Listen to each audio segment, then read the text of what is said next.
Усім прывітанне, з вами Зміцер Лукашук, і як звычайна мы абмяркоўваем падзею Беларусі і за яе межамі. Ну і я рады вітаць у нашай студыі палітычнага аглядальніка выдання дзеннік газета Праўна Міхала Патоцкага. Прывітанне, Міхал. Добрый дзень, дзякуй за запрашэнне. Дзякуй, што адгукнуўся. Мы з тобой, знаеш, так. І вам дзякуй за ваш дзякуй. Міхал, шмат ёсць тэмаў, якія хацеў бы з табой абмеркаваць, але пачнем, ведаеш, такой беларуска-польскай тэмы, хаця іх тут шмат у нас беларуска-польскай, але такой самай, ну я так разумею, скандальнай, відаць, гэта звязанае з спікеркай координацыйнай рады Анжелікай Мельнікавай, тым больш што вось пару дзён таму ты мне тэлефанаваў і удакладняў пэўныя нюансы, звязаныя з яе справай, прыходам до нас у студыю і гэтак далей. То есть ты займаешься, ну цікавішся, ці можа быть нават расследаванне журналісцкае вядзеш з нагоды яе знікнення? Ну, расследаванне гэта зашмат сказаць, але так я цікаўлюсь гэтай тэмай і напэўна, ну, калі рэдактар, мой рэдактар дазволіць, то ў пятніцу будзе такі вялікі тэкст у нас у газеце. Таму што гэта справа, па-першае, ну, вельмі таямнічая, канешне. Ну, гэта все ведаюць. Але, па-другое, мяне здаецца, што яна не выклікала ў Польшчы такога зацікаўлення, як павінна. Таму што з беларускага пункту гледжання гэта спікерка рады, координацыйнай рады, з польскага пункту гледжання гэта грамадзянка Польшчы.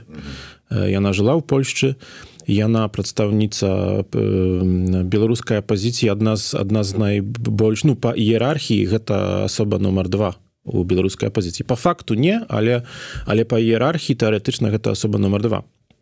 Яна была, яе няма.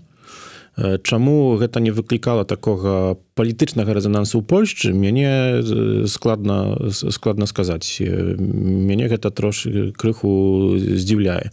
Чаму гэта так? І я хачу сваім тэкстам крыху, ну, напомніць о тым, што у тым ліку з польскага пункту гледжання гэта перадусім польская грамадзянка. Ну так, вот тут можна там казаць про тое, цікавіць ці не цікавіць палякаў і польскія службы тое, што яна там нейкая займала месца ў іерархіі беларускіх дэмакратычных сілаў. Гэта можа і не, але яна польская грамадзянка, яна атрымала пашпарт Польшчы, і з гэтага пункту гледжання павінна, мне падаецца, найперш цікавіць ўсё ж таки тую ж самую там паліцыю ці нейкія следчыя органы. З фармальнага пункту гледжання, па-першае, тое, што яна грамадзянка Польшчы. З фактычнага ці палітычнага пункту гледжання, я думаю, што тое, што яна займала вельмі важнае месца ў іерархіі беларускай апазіцыі, гэта таксама важна, таму што, ну, калі беларускія дзеячы, беларускія актывісты, беларускай палітыкі перадусім они пасля 2020 года пераехалі да Літвы або да Польшчы, ну, Польшча здавалася б бяспечнай краінай для іх. Калі знікае, магчыма, тут увогуле Польшча не пры чым. Магчыма, калі там ёсць нейкі састаў праступлення, то гэта зайшло не ў Польшчы, а ў іншых краінах. Але ўсё равно, ўсё ж такі, ну, тут нашы ўлады павінны больш актыўна гэтым цікавіцца. З таго, што вядома, ну, займаюцца пракуратура ў Любліне, займаецца гэтай справай, займаецца агенцтва унутранай бяспекі. Ну, паглядзім, да чаго яны дайдуць, пакуль што афіцыйна нічога новага не маем. Вось калі казаць пра магчымасць атрымання каментара ад нейкай паліцыі там ці нейкіх службаў, ну, нам, журналістам беларускім, тут можа быць складаней, таму што з аднаго боку, ну, мова нават не пытанне, з гэта можна зразумець, але мы нібыта там чужыя журналісты ў гэтай краіне, сваім прасцей у гэтым сэнсе. Ну, асабліва калі ты кантактуеш з сілавікамі, у іх ёсць асаблівасць такая, што яны не давяраюць не сваім, так, не давяраюць іншым грамадзянам, іншым ЗМІ. Асабліва, што тут яшчэ Беларусь, а Беларусь гэта Лукашенко, і незалежна ад таго, што вы прадстаўляеце незалежныя ЗМІ, то тут ёсць такая асторожнасць, напэўна, з боку сілавікоў. Ну, пакуль што я толькі на гэтым тыдні збіраюся кантактавацца з пракураторамі нашымі. Паглядзім, як гэта будзе, канешне, яны дыспаненты гэтага расследавання, і што яны зможуць ці што захочуць сказаць, яны скажуць. Магчыма, нічога не скажуць. пакуль што, тобто, значыць, пакуль што магу казаць толькі пра тое, што яны казалі іншым ЗМІ, а яны не шмат такога сказалі. Я памятаю, што пракурор з Любліна, якая займаецца гэтай справай, сказала толькі тое, што яны займаюцца гэтай справай з канкрэтнага артыкулу польскага крымінальнага кода, і з іншых артыкулаў, пра якія мы не можам і не хочам казаць. Значыць, тут ёсць яшчэ нейкія фактары, пра якія яны ўвогуле не хочуць гаварыць публічна. Ці нейкія тэмы звязаныя з гэтай справай. Но тут вельмі ўсё загадкова, тому што мы тут усе варыянты, пра якія кажуць ці прадстаўнікі беларускай дыяспары, ці пра што пішуць ЗМІ, яны выклікаюць больш пытанняў, ніж даюць адказаў. І гэта, дарэчы, вельмі гэта робіць гэтую справу таксама цікавую з пункту гледжання чытальніка, так, чытателя. Я хотел бы азначыць, что Міхал не толькі палітычны аглядальнік, ён і добры журналіст-расследавальнік. Я памятаю твоё выдатнае расследаванне пра вугаль, які з Донбаса ішоў у тым ліку у розныя бакі і на захад таксама. І з пункту гледжання расследавальніка, все ж таки, можа быть, что тебе асабліва зацікавіла ў гэтай сітуацыі, что, можа быть, за что ты зачапіўся, можа быть, ёсць нейкі твоя думка, твоя нейкі факт, які вот, ну, такі інсайт невялічкі, які ты... Ведаеш, я не адчуваю сябе расследавальнікам. Праўда, у мяне ёсць досвед гэтага расследавання, пра якое ты сказаў, пра вугаль з Донбасу, які ішоў таксама і да Беларусі, але праз Беларусь да Польшчы і іншых краінаў. Праўда, гэта ёсць. Але я перадусім палітычны аглядальнік, значыць, у мяне немає вялікага досведу, ёсць досвед аднага расследавання. Тое, што зацікавіла, гэта тое, што сапраўды прайшоў уже больш за месяц, як мы знаем, што яна прапала, а па факту значна больш. І мы пакуль што практычна нічога не ведаем. Значыць, ЗМІ практычна да нічога канкрэтнага не дабіліся. Акрамя таго, што і вы, і Еўрарадыё, і вашыя калегі з «Зеркала» дазваніліся да Андрэя Мельнікава в Беларусі, да, і да нейкіх людзей, якія бачылі дзеці іхнія, дзеці ў нясвежы, да? Але акрамя таго, мы нічога пакуль не ведаем практычна, што адбылося між тым, як яна выехала з Польшчы, з таго моманту, як яна выехала з Польшчы. Не ведаем матываў, чаму яна гэта зрабіла. І тут усе як бы варыянты, ты пытаеш мяне пра варыянты, мне падаецца, што тут ўсё не так проста, што можна сказаць, што быў адзін варыянт. Калі б яна з'ехала папросту неяк там на канікулы, ці паказаць дзіцям Лондан, напрыклад, як можна было прачытаць, яна б пра гэта папярэдзіла, што яна з'язджае. Так? Калі ты на канікулы едзеш, ты гаворыш сваім калегам па Еўрарадыё, што цябе не будзе, правда?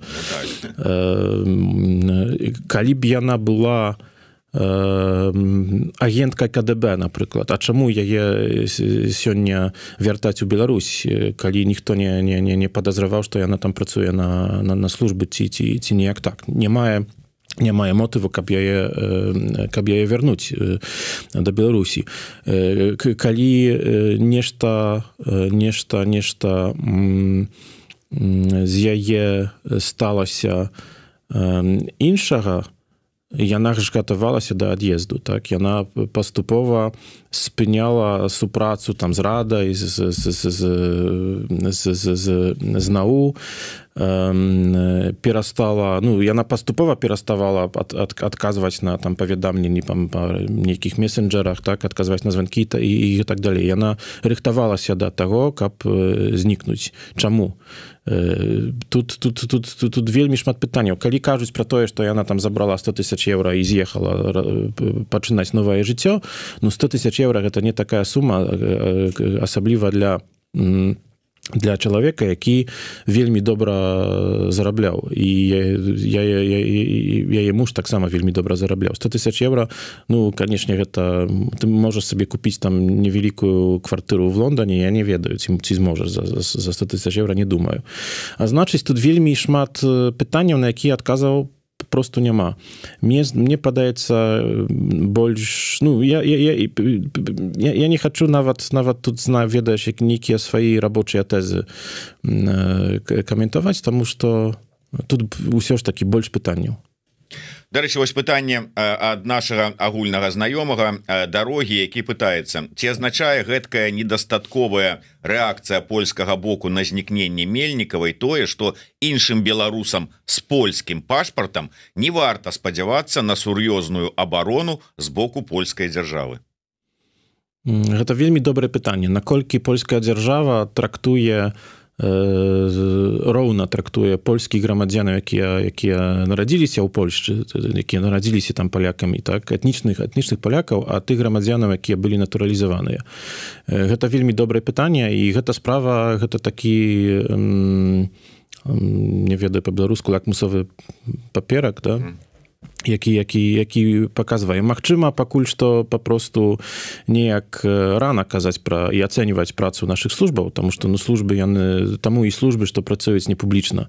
І я ўжо задаваў пытанне нашаму агенцтву нацыянальнай унутранай бяспекі, яны адказалі, што звяртайцесь да пракуратуры.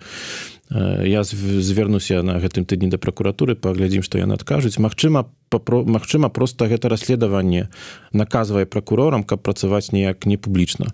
Гэта нармальна.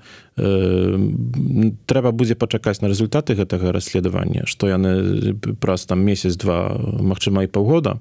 І калі тады не будзе рэзультатаў, то гэта пытанне Дарогі, якога я вітаю, будзе вельмі важная, думаю, для ўсіх беларусаў, якія не толькі тых, у якіх ёсць польскі пашпарт. Усе беларусы, якія жывуць легальна ў Польшчы, яны павінны разлічваць на дапамогу польскай дзяржавы у сітуацыі, калі нешта здарыцца з імі. Дарэчы, уся гэтая сітуацыя і папярэднія сітуацыі, але гэта найбольш узняла пытанне агентуры менавіта, і што актывізаваліся працы спецслужбаў як лукашэнкаўскіх, так і пуцінскіх, у тым ліку і на тэрыторыі Польшчы. І калі мы там абмяркоўвалі, як збілі расійскага апазіцыянера Волкова ў Вільні, то тут как бы ўзнікла пытанне, а ці не ўжо пачалі яны так вось нахабна дзейнічаць і на тэрыторыі Польшчы. Якая ёсць рэакцыя як у грамадства, так і у палітыкаў, ці можа быць у сілавікоў на ўсю эту агентурную сітуацыю? Канешне, пачалі. Расія заўсёды робіць тое, на што яе дазваляюць. Яны робляць першы крок, глядзяць, што там здарылася, якая была рэакцыя. Калі рэакцыі ніякай не было, яны робляць наступны крок і ідуць усё больш нахабна. Тое, што адбылося, удзел у тым ліку польскіх фанатаў, футбольных фанатаў, якіх расіяны купілі, каб яны рэалізавалі іхні заданне, так, там у Літве за збіццём Волкова у тым ліку. Пасля таго рэакцыя была і у супрацы з службамі іншых краін НАТО, іншых краін Еўразвязу. Я думаю, што ўсё ж такі ёсць зразуменне загрозы і ёсць разуменне таго, што трэба рэагаваць. Але зноў такі, гэта больш аператыўныя меры, якія прыймаюць службы, пра якія, канешне, ніхто не кажа адкрыта, але нават з публічных камунікатаў агенцтва нацыянальнай унутранай бяспекі можна прачытаць пра тое, што нашмат больш людзей, напрыклад, затрыманыя польскімі службамі, якія падазрываюцца ў супрацы ці то з беларускімі, ці з расійскімі спецслужбамі, якія рыхтавалі нейкія там акты саботажу, дыверсіі і гэтак далей, ці тэрару. Гэта былі і грамадзяне Беларусі, і грамадзяне Украіны у тым ліку, і грамадзяне Польшчы таксама. Давай, можа быть, да іншых пытанняў. Я так спадзяюся, что матэрыял сапраўды Міхала выйдзе у выданні дзённік газета Правна датычна вось яго ацэнкі, расследавання там, ці, скажем так, журналістскі просто рэпартаж про Мельнікаву мы побачым у пятніцу, ну ці бліжэйшымі днямі, скажем так, і з цікавасцю пачытаем. Магчыма, гэта будзе падставай яшчэ раз сустрэцца і абмеркаваць. Але да іншых пытанняў. Міхал, вось буквально колькі тут 2 дні таму стала вядома, што ЗША атрымалася выцягнуць з лукашэнкаўскай турмы Юрася Зяньковіча, беларуса, але амерыканскага грамадзяніна. З гэтай нагоды я пачуў такое пытанне, што а як у гэтай сітуацыі пачуваюць сябе польскія улады, якія ўжо колькі часу не могуць дамагчыся ад рэжыма вызвалення Анджэя Пачобута. Ну тут нават падымаецца пытанне, чаму не ўдалося, напрыклад, абмяняць Пачобута, калі быў вялікі абмен амерыканско-расійскі. Так мы ж таксама тады аддалі аднаго з супрацоўнікаў расійскіх спецслужбаў, які сядзеў у польскай турме, чакаў працэсу ў судзе Павла Гонзалеса, Павла Рубцова. І, ну, канешне, ведаеш, патэнцыял США іншы, ніж Польшчы, па-першае. Па-другое, ўсё ж такі, я думаю, што значэнне Пачобута, сімвалічнае значэнне Пачобута для Лукашенка нашмат большае, ніж Юрася Зяньковіча. Да ты што? Юрас же Зяньковіч, амаль, можна сказаць, арганізатар цэлага замовы, пакушэння на Лукашенку і гэтак далей. У прапагандзе так, але по факту ён жыў ужо сколькі гадоў у ЗША, і по факту у самай Беларусі ён не быў, не ведаю, канкурэнтам ці ну, усё ж такі Пачобут ён заўсёды дзейнічаў у Беларусі актыўна, да? быў актыўным, быў актывістам і Саюза палякаў, і актыўным журналістам незалежным і так далей. Загроза для рэжыму, фактычная загроза для рэжыму з боку Пачобута была заўсёды вышша, ніж Зяньковіча. Па факту Юрас Зяньковіч калісьці супрацоўваў таксама з маёй газетай у 7 годзе, калі ён яшчэ жыў у Польшчы. І тое, што ну, Трамп дабіўся вызвалення Зяньковіча, Зяньковіч гэта не першы амерыканскі грамадзянін, якога за Трампа вызваліў Лукашенко. Я думаю, што там ідзе нейкі торг, я думаю, што там ідзе нейкі діл, як любіць казаць Дональд Трамп. Тое, што казаў прадстаўнік дзярждэпартаменту пасля свайго візіту ў лютым, мне падаецца, ў Менску, што ёсць нейкія прапановы для рэжыму, каб злагадзіць рэпрэсіі, вызваліць нейкіх палітзняволеных, палітвязняў у абмен за спыненне нейкіх санкцыяў. Я думаю, што гэтыя размовы ідуць. Яны, думаю, павязаныя з больш вялікай размовай між Вашынгтонам і Масквой, але ўсё ж такі, я думаю, што там ідуць нейкія торгі, і тое, што Лукашенко пагодзіўся вызваліць чарговага амерыканскага грамадзяніна, гэта павязуецца з тым, што ён хоча паказаць амерыканцам, што ён гатовы дамаўляцца нейкім чынам. Так? Праўда, пакуль што ёсць вялікая разніца, таму што амерыканцы хацелі, каб Лукашенко спыніў рэпрэсіі увогуле, а тут мы бачым нейкія пунктовыя вызваленні пунктовых вязняў, у якіх зацікаўленыя канкрэтна амерыканцы, значыць, грамадзянам США.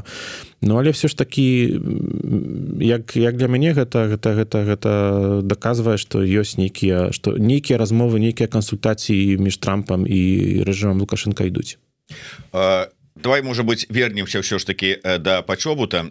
Атрымліваецца, ну, з аднаго боку, зразумела, да, значнасць ЗША, асабліва ў вачах Лукашэнкі, яна большая, чым Польшы.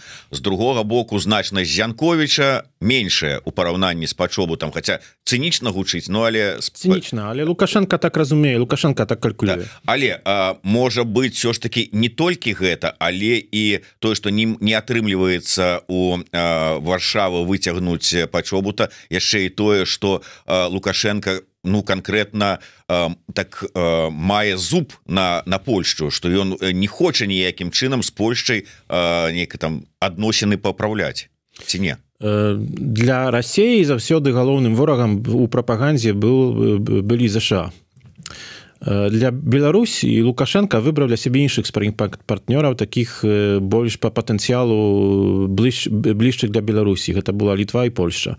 А значыць, калі Польшча адыграе ў беларускай прапагандзе роль Амерыкі у расійскай прапагандзе, ці Амерыкі да Трампа ў расійскай прапагандзе, значыць, тут і рашэнне, каб ісці на нейкія паступкі Польшчы для Лукашэнкі больш цяжка прадставіць.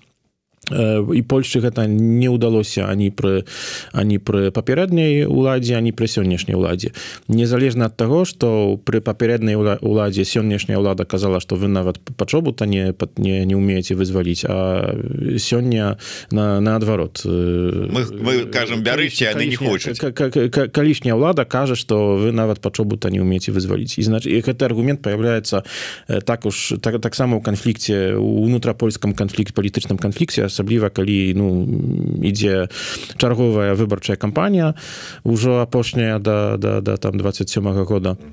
І гэты аргумент таксама неяк там паяўляецца, і я ўжо чуў у нейкіх там ці дэбатах, ці размовах з нейкімі кандыдатамі пра тое, што вось наша ўлада нават не змагла вызваліць пачобута пры гэтай нагодзе, калі гэта было магчыма, калі гэта было больш магчыма, значыць, калі ішоў гэты абмен, вялікі абмен амерыканска-расійскі.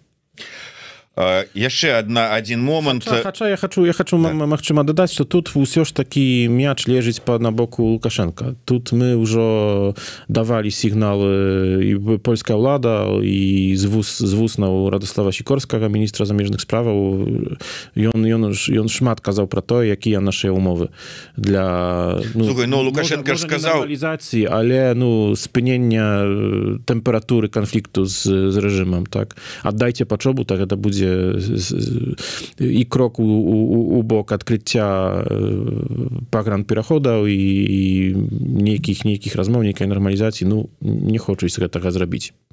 Сказаў. Так я вот там Сікорскаму сказаў, прыязджай, забірай, а ён не едзе. Гэта так не адбываецца ў свеце. Да, ляпнуць там можна ўсё што заўгодна, але насамрэч, я так думаю, добра разумею, як яно нас само працуе. Калі звярнуцца да сітуацыі на мяжы з мігрантамі, наколькі гэта дратуе для польскага грамадства вялікі выклік? Гэта чарговая тэма кампаніі, выбарчай кампаніі. Мігранты і ўвогуле міграцыйная палітыка, нават не звязаная з мяжой з Беларусю, але ўвогуле міграцыйная палітыка — гэта адна з галоўных тэм кампаній, і гэта, калі ты пытаеш, робіш там соцапытання і пытаеш людзей, якія найбольшыя рыскі, напрыклад, для стабільнасці ці для Польшчы, якія яны рыскі адчуваюць, то шмат людзей кажа, што міграцыя, некантраляваная міграцыя. І таму гэта тэма межы з Беларусі, яна да сённяшняга дня з'яўляецца адной з галоўных тэм канфліктаў паміж польскімі палітыкамі, якія даводзяць адзін другому, хто тут больш сильны і хто лепш абараняе мяжу з Беларусю. А па факту палітыка ці папярэдняя, ці сённяшняй улады, яна вельмі падобная. Таму што ёсць, ідзе будова муру, ідзе будова нейкай інфраструктуры на мяжы з Беларусю, ідзе будова нейкай інфраструктуры на мяжы з Расіяй, з Калінінградскай вобласцю. І больш-менш нават сённяшняя ўлада легалізавала спыненне права на азыль, на палітычны азыль, якое па факту ўжо папярэдняя ўлада рэалізавала неафіцыйна. І тут вельмі падобныя дзеянні палітыкаў за ўсіх бокаў палітычнага канфлікту, якія хочуць паказаць, што яны ўсё ж такі нечым там адрозніваюцца ад сябе. Але гэта да сённяшняга дня гэта тэма, а гэта сведчыць таксама пра тое, што і Лукашэнкі ёсць магчымасць уплываць на тэмпературу канфлікта. Калі ён, напрыклад,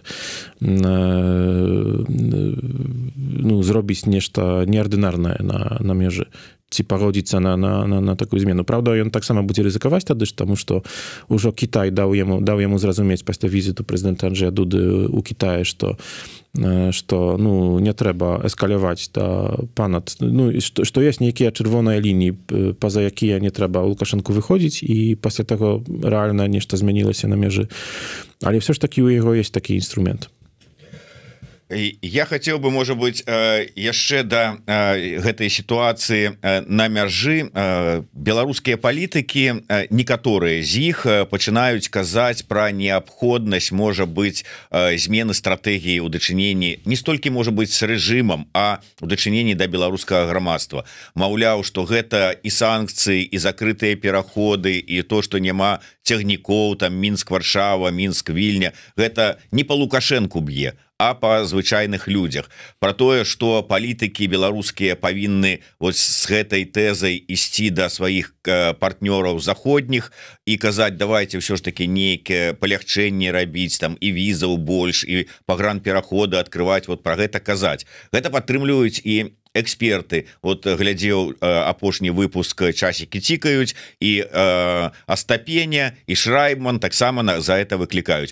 Уявім сабе сітуацыю. Умоўна, там Ціхановская, там ці Латушка, там ці яшчэ хто прыходзяць да Сікорска, да Дуды, там да іншых палітыкаў польскіх і кажуць, давайте ўсё ж таки для беларускага грамадства зробім лепш, адкрыем пагранпераходы, запусцім цягнікі, візы будзем даваць нейкім чынам больш, там электронныя ўвядзем візы.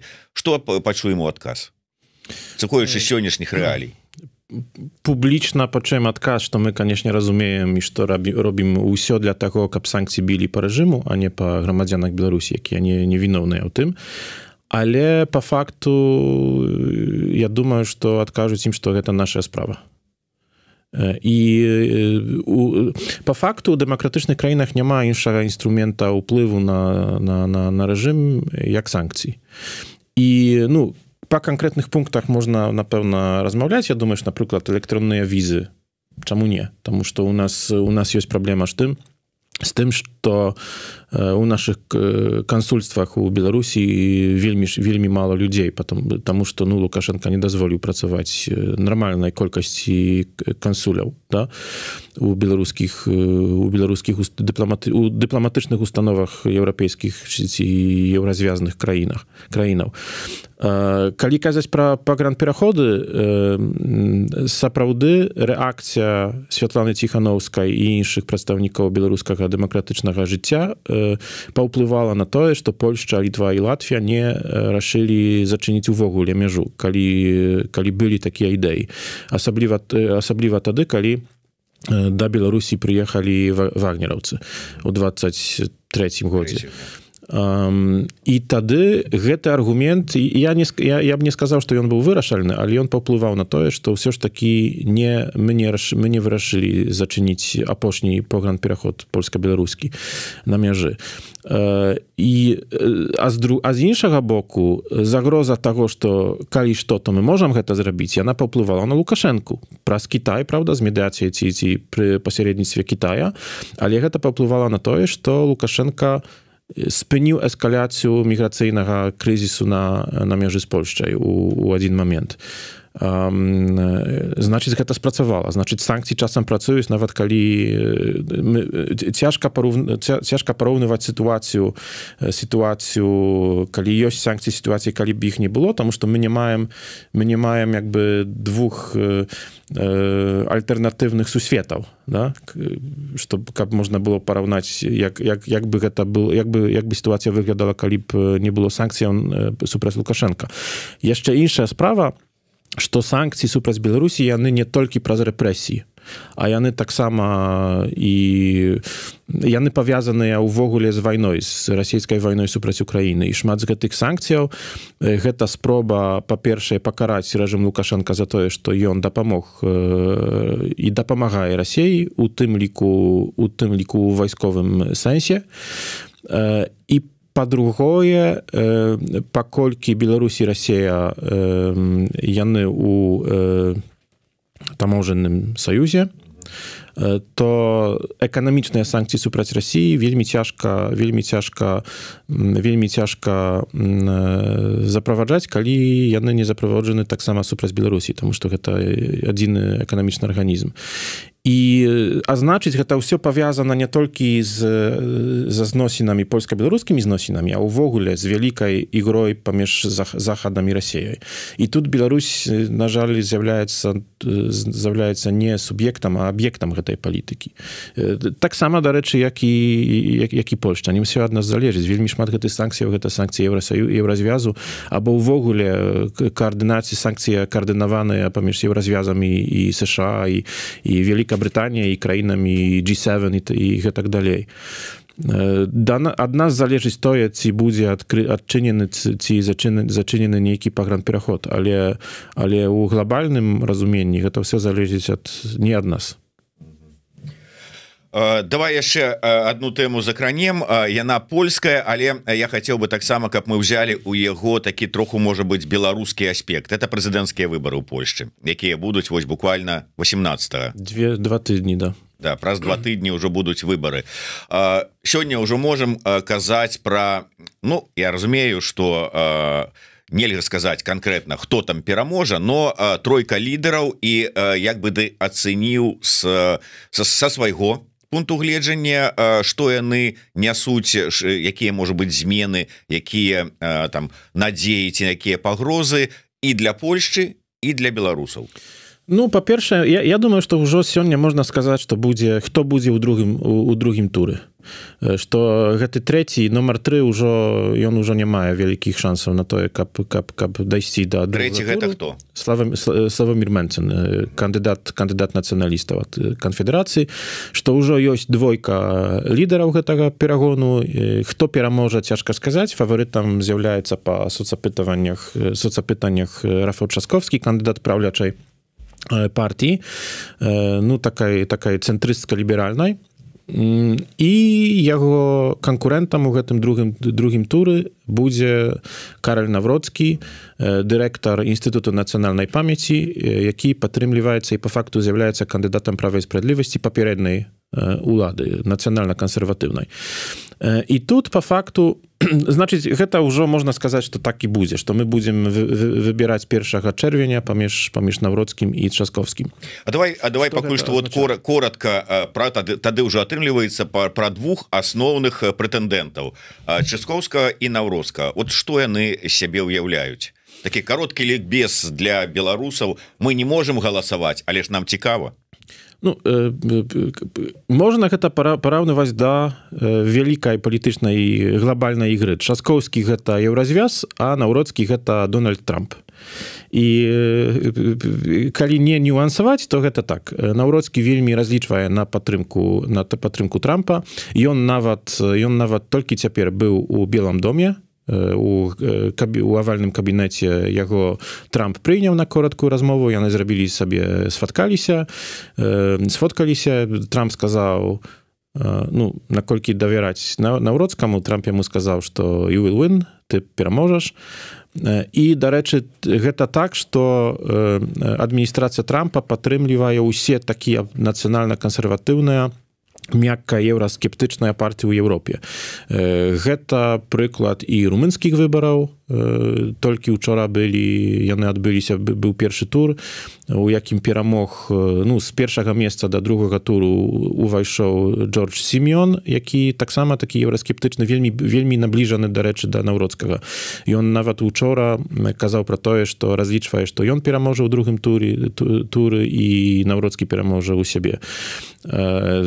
Адміністрацыя Трампа таксама падтрымлівае і кансерватараў у Канадзе падтрымлівалі, і правых у Аўстраліі. На ўсіх выбарах яны шукаюць такіх кандыдатаў, якія ідэалагічна набліжаныя да іх. Слухай, можна коротка? Ты сказаў просто пра тое, што ось гэты румынскі лідар першага туру вельмі падобны да Навроцкага, але ж яго вінавацяць у прарасійскасці, что Навроцкі таксама прарасійскі, что ли? Я б не сказаў, што Семён прарасійскі. Ён казаў таксама пра тое, што ён разлічвае на саюз з НАТО, што ён разлічвае на тое, што саюз з Амерыкай у рамках НАТО будзе ўсё сильней і сильней. Ён еўраскептычны. Значыць, ён не вельмі давярае еўрапейскім установам, не вельмі давярае еўрапейскай камісіі, еўрапейскаму звязу. Ён казаў адкрыта пра тое, што Расія гэта патэнцыйны вораг, і што гэта загроза. Ён і гэта не шкодзіць яму быць таксама антыукраінскім, і у яго ёсць, ну, ён персона нон грата і ва ўкраіне, і ў Малдове, таму што яму не вельмі падабаюцца сённяшнія межы Румыніі. Яму б хацелася, каб румынская карта выглядзела як да другой световой вайны. Але ён, ну, па рыторыцы ён не прарасійскі, хаця ён пасля таго, як знялі з гэтых выбараў пераможцу першага туру у лістападзе Каліна Джорджэску, ён сказаў, Джорджэску ўжо адкрыта прарасійскі. Яны праводзілі гэтую выбарчую кампанію разам. Семён сказаў, што калі пераможа, ён зробіць прэм'ер-міністрам Джорджэску, і, ну, значыць, там, я б сказаў, што стасунак да Расіі не галоўны пункт іхніх зносінаў. Тое, што яны тут не згодныя, гэта не значыць, што ў іншых пунктах яны не можуць быць згоднымі, і што гэтыя пункты не з'яўляюцца больш важнымі для іх. І, ну, значыць, і Навроцкі разлічвае на такую ж самую падтрымку з боку рэспубліканскай адміністрацыі. Ён хоча паказаць, што калі ён пераможа, то саюз з Амерыкай не будзе пад загрозай, і хоча паказаць, што у Часкоўскага такіх добрых кантактаў з рэспубліканцамі няма. Часкоўскі хоча паказаць, што калі ён пераможа, то мы будзем вельмі добра каардынаваць сваю палітыку з еўразвязам, што тут нашыя галоўныя інтарэсы, што не прадказальнасць Трампа гэта загроза не толькі для Польшчы, але ўвогуле для еднасці захадняга свету. І, ну, Часкоўскі хоча быць тым прэзідэнтам, які дазволіць праводзіць усе рэформы, якія былі абяцаныя ў 23-м годзе падчас парламенцкай кампаніі. Таму што ў Польшчы прэзідэнт мае права вета, ён можа заблакаваць усе пастановы парламенту. І Анджэй Дуда, ну, часць законаў ветаваў па факту, а часць законаў урад увогуле не праводзіў праз парламент, тому што ён ведаў, што прэзідэнт Дуда гэта зробіць. Трzaskowski адчыніць дзверы да таго, каб сённяшняя кааліцыя рэальна зрабіла ўсё тое, што яна хоча зрабіць. Не факт, што ўсе абяцанкі будуць споўненыя, але тое, што яны хочуць зрабіць, пры Трzaskowskim яны гэта зробляць. Пры Навроцкім уряд ли, тому что Навроцкі будзе блакаваць, я думаю, что нават больш эфектыўна і эфектоўна, ніж Анджэй Дуда. Я да цябе звярнуся, Міхал, як ўсё ж таки такого лабіста інтарэсаў беларусаў у польскім палітыкуме і грамадстве.